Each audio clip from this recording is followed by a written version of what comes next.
Hello বন্ধুরা, কেমন আছো তোমরা সবাই? আশা করি ভালো আছো।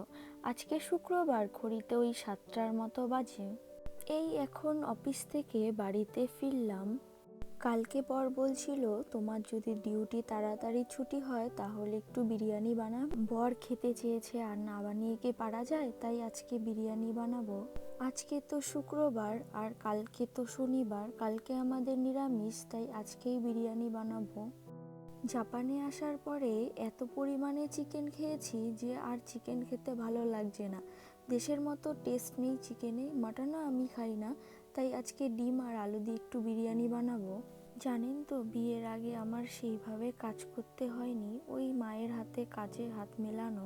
বিয়ের পরে শাশুড়ি মাও সেইভাবে আমাকে কাজ করতে দেয়নি, এই জন্য আমার রান্নাটাও শেখা হয়নি সেইভাবে। আমি যখন ইন্ডিয়া থেকে প্রথম জাপানে আসি, তার কিছুদিন পরেই বর আমাকে একটা ইন্ডিয়ান রেস্টুরেন্টে খেতে নিয়ে যায়। তো জাপানে ইন্ডিয়ান রেস্টুরেন্টে মোটামুটি ইন্ডিয়ান খাবার সবই পাওয়া যায়। তো আমি একটা বিরিয়ানি অর্ডার দিলাম।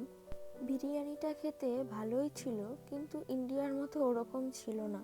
আর আমি বিরিয়ানি খেতে প্রচুর ভালোবাসি, আর বিরিয়ানির গন্ধ পেলে তো মনে হয় স্বর্গে চলে এসেছি এরকম লাগে। বিরিয়ানি ভালোবাসি জন্য রেস্টুরেন্টে গিয়ে দুদিন পর পরই বিরিয়ানি খাওয়া, সেটাও শরীরের পক্ষে ভালো নয়।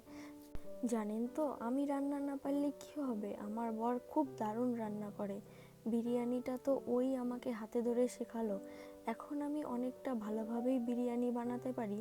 তো আমি গল্প করতে করতে আমার বিরিয়ানি বানানো কমপ্লিট। বিরিয়ানিটা দেখতে কীরকম হয়েছে তোমরাই বলো। আর আজকের মতো এইটুকুই। ভালো থাকবেন সবাই।